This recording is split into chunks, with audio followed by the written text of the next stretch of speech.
नमस्कार साथियों। दोस्तों, आजकल सदगुरु और उनकी जो संस्था है ईशा फाउंडेशन वो काफी खबरों में बनी हुई है।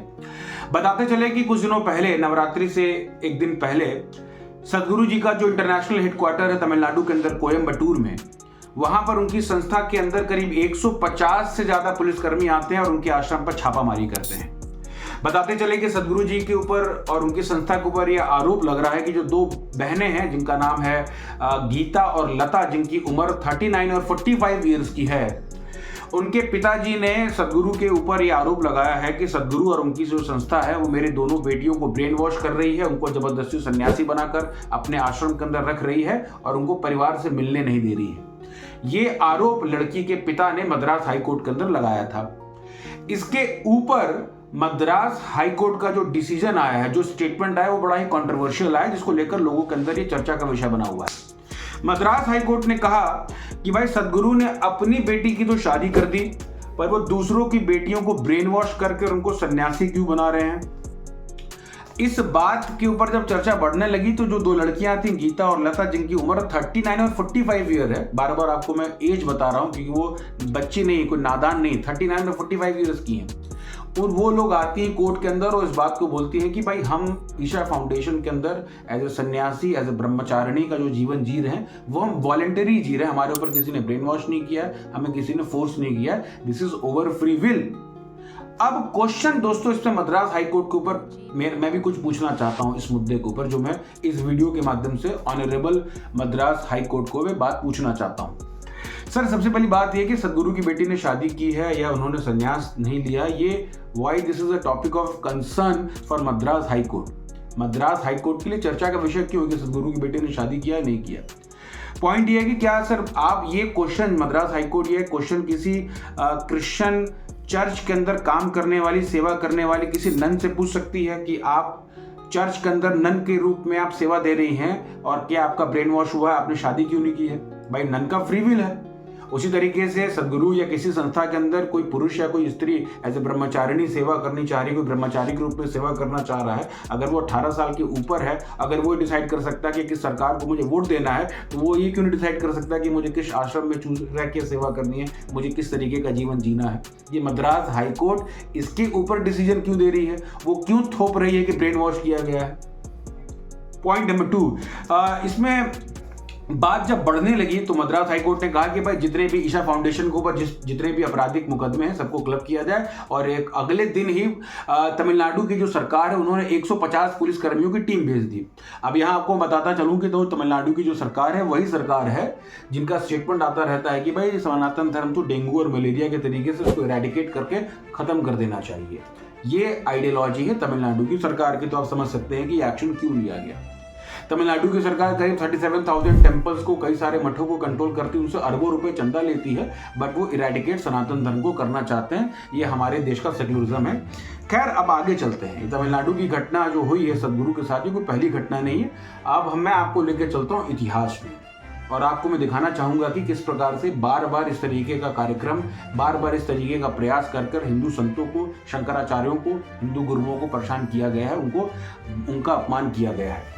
मैं लेकर चलता हूं आपको वर्ष 2004 में, और उस समय जो कांची के जो शंकराचार्य थे उनका नाम था जयेंद्र सरस्वती जी।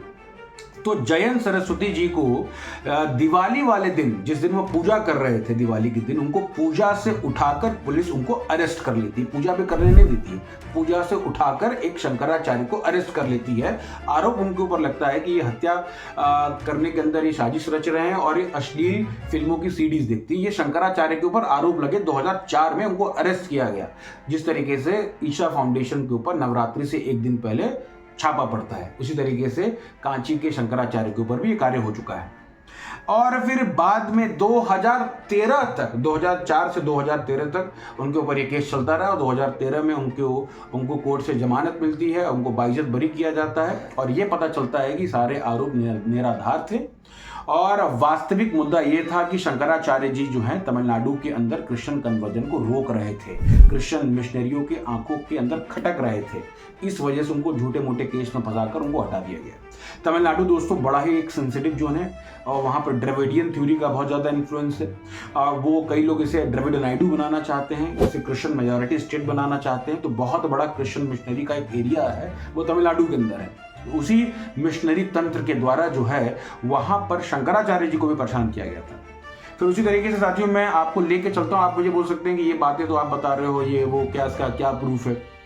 एक किताब लिखी गई है, किताब का नाम है द कोलिएशन ईयर और इसको लिखने वाला कोई छोटा मोटा आदमी नहीं है, भारत के पूर्व राष्ट्रपति जिनका नाम था प्रणब मुखर्जी, उन्होंने इस किताब को लिखा है। और अपने इस किताब में लिखते हैं कि जब कांची के शंकराचार्य जी को अरेस्ट किया गया, इस बात से प्रणब मुखर्जी बहुत ज़्यादा आहत हुए। उन्होंने कैबिनेट के अंदर इस बात का मुद्दा उठाया कि भाई आप दिवाली के दिन किसी शंकराचार्य को अरेस्ट कर लेते हो, उसको पूजा भी नहीं करने देते हो। क्या हमारे देश की पुलिस के अंदर इतना हिम्मत है कि किसी ईद के दिन पे किसी मौलाना को नमाज से उठाकर उसे अरेस्ट कर ले? क्या देश में सेकुलरिज्म का ठेका सिर्फ हिंदू समाज ने ले रखा है? ये बातें पूर्व राष्ट्रपति ने अपनी किताबों के अंदर मेंशन किया है। Now come to the question again. The question is from the honourable court and the जजेस ऑफ इंडिया। सर, हमने लव जिहाद के कई सारे केसेस देखे हैं जहां पर हिंदू लड़कियों के माता पिता ने इस बात को कोर्ट के अंदर पुलिस के सामने उठाया कि हमारी बेटी को किसी अब्दुल ने किसी दूसरे धर्म के किसी मुसलमान लड़के ने उनको फंसाकर बहला फुसलाकर उनका कन्वर्जन किया है। तो सर कोर्ट ने ऑर्डर दिया है कि भाई आपकी लड़की 18 साल से ऊपर हो चुकी है, तो ये वॉलंटरी अपना धर्म बदल रही है, किसी को प्यार कर रही है, हम कुछ नहीं कर सकते। Sir why this case is not applicable in this case? सदगुरु के आश्रम में जो लड़कियां रह रही थी 39 और 40, वो महिला हो चुकी है, लड़कियां भी नहीं है, बेसिकली 45 और 39 ईयर्स की है। तो वो वॉलंटरी अपने लाइफ को क्यों नहीं चूज कर सकती?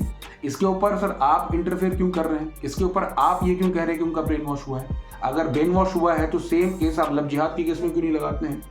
नाउ क्वेश्चन एक आपसे सर ये भी पूछा जाएगा कि ऐसे कई केसेस हमने देखे हैं कि केरला से कई सारी लड़कियों को ब्रेन वॉश करके, उनको बहला फुसला के, उनको जो है ट्रैफिक किया गया मिडिल ईस्ट के अंदर, उनको प्रोस्टिट्यूशन में ढकेला गया है, उनको ISIS के अंदर लड़ने के लिए भेजा गया, उनको सेक्स स्लेव बनाया गया है।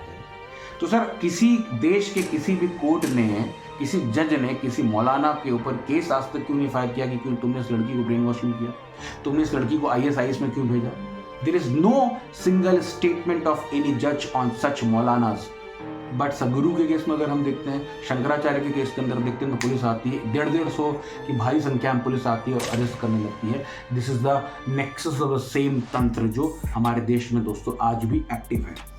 अच्छा, मैं आपको लेकर चलता हूँ क्रिश्चियनिटी के अंदर, क्योंकि जो हमारे चर्च हैं उनके अंदर भी जो कई हमारी नन बहनें हैं जो सेवा करती हैं, उनके साथ भी यौन शोषण होता है, उनका मर्डर भी होता है। ऐसे कई सारे केसेस मैं आपको गिनाना चाहूँगा। एक केस था सिस्टर जेसिका थॉमस का, फिर सिस्टर दिव्या जॉनी का, सिस्टर सुजान मैथ्यू का, और एक बड़ा फेमस केस था सिस्टर अभया का जिसमें उनका मर्डर हो जाता है। तो जो मर्डर करने वाला जो एक्यूज है उसको उम्र कैद की सजा दी जाती है, बट ऑनरेबल हाई कोर्ट उसके उम्र कैद की सजा को निरस्त करके उसको जमानत दे देती है। सर ये आपका जो डुप्लिसिटी जो है ना सर, ये मतलब ये समझ में नहीं आ रहा। यू आर ऑनरेबल सर, आप हमारे सम्माननीय हैं, बट आप जो इस तरीके का फैसला लेते हैं तो एज ए कॉमन सिटीजन हम समझ नहीं पाते हैं सर इस चीज़ को। That's why we are asking this question with full humility and full respect. Now एक केस था सर बिशप फ्रैंको केरला के अंदर। मैं आपको सर भूल गए होंगे हमारे जजेस और हमारे देश के सेकुलर तंत्र के लोग कि बिशप फ्रैंको ने वहाँ पर चर्च के अंदर एक नन का और कई सारी नन का कई सालों तक रेप किया, और कई सारी ननों ने स्टेटमेंट दर्ज कराई पुलिस के अंदर, कोर्ट के अंदर, और किसी ने भी अपनी स्टेटमेंट को वापसी नहीं कराई। फिर भी बिशप फ्रैंको को कोर्ट से, केरला हाई कोर्ट से उसको जमानत मिल जाती है। दिस इज वेरी शेमफुल कि आप एक बिशप फ्रैंको को, महिलाओं का, नन का रेप करने वाले को आप जमानत देते रहे, और एक सदगुरु के संस्था के अंदर जो 2 लड़कियां जो सेवा कर रही, वॉलंटरी सेवा कर रही हैं, समाज के लिए कार्य कर रही हैं, देश के लिए कार्य कर रही हैं, सनातन धर्म के लिए कार्य कर रही हैं, उनको आप ब्रेन वॉश बोलकर और इस तरीके से आप पुलिस भेज कर अरेस्ट करना चाह रहे हो। What is this system sir? Now coming to the point sir, the point is very simple कि मैं सदगुरु जी की कई सारी फिलॉसफीज में एग्री नहीं करता हूँ। मैं फिलॉसफी मुझे उनकी ज़्यादा प्रेरित नहीं करती है। कई सारी बातें उनको मुझे बड़ा कॉन्ट्रडिक्टरी और बचकानी भी लगती है। जैसे उन्होंने शिवरात्रि के दिन अली मौला गाना वहाँ पर कर दिया, कृष्णा और यशोदा माता के ऊपर जो उन्होंने बोल दिया, ये बोल दिया कि भगवद गीता पढ़ने की क्या जरूरत है। आई नेवर एग्री सदगुरु ऑन दिस केस, बट ये भी आपको मानना पड़ेगा कि सदगुरु जी का बहुत बड़ा कंट्रीब्यूशन है, क्योंकि वो जिस एरिया में वहाँ पर वो योगा और शैविज्म का जो प्रचार कर रहे हैं वो क्रिश्चियन मिशनरी का गढ़ है, वहाँ सेवा कर पाना आसान नहीं है।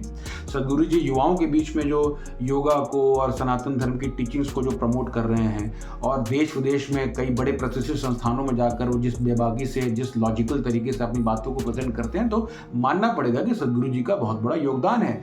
फ्री हिंदू टेम्पल मूवमेंट को जिस तरीके से सदगुरु जी आगे बात बढ़ा रहे हैं तो उनका सम्मान करना बनता है। बात ये नहीं है कि विचारधारा क्या है, फिलॉसफी क्या है, बात ये है कि अगर आज सदगुरु जी को अरेस्ट किया जा रहा है तो कल किसी दूसरे धर्माचार्य को, दूसरे मंदिर को भी अरेस्ट किया जाएगा। तो अगर आज हम एक नहीं हुए, अगर आज हमने इस बात का प्रोटेस्ट नहीं किया, तो कल को अगला नंबर आपका और मेरा भी होगा। So rather than seeing the differences, now this is the time of seeing the common point between all of us. Common point is that he is also preaching Sanatan Dharma and you are also preaching Sanatan Dharma. So target भी वो भी है, target पर आप भी हैं। तो rather than fighting, let us cooperate and let us support each other. सो ये जो सिस्टम अभी योगा फाउंडेशन, ईशा योगा फाउंडेशन के ऊपर जो पुलिस की कार्रवाई है, ये सेकुलरिज्म के ऊपर एक तमाचा है और ये बात दिखाता है कि चाहे हम किसी भी संस्था में जाएं, चाहे जुडिशियल सिस्टम में जाएं, सरकार के अंदर जाएं, चाहे पुलिस के अंदर जाएं, एक बहुत बड़ा तंत्र जो है वो सनातन विरोधी है, हिंदू विरोधी है। और जब तक अगर इस तंत्र के खिलाफ हम लोग एक नहीं होंगे, इसका विरोध नहीं करेंगे, तब तक साथियों अगला नंबर आपका भी आएगा और उसके बाद मेरा भी आएगा। बहरहाल इस वीडियो के ऊपर आपकी क्या प्रतिक्रिया है, आप मुझे कमेंट करके बता सकते हैं। आपका बहुत बहुत धन्यवाद। नमस्कार।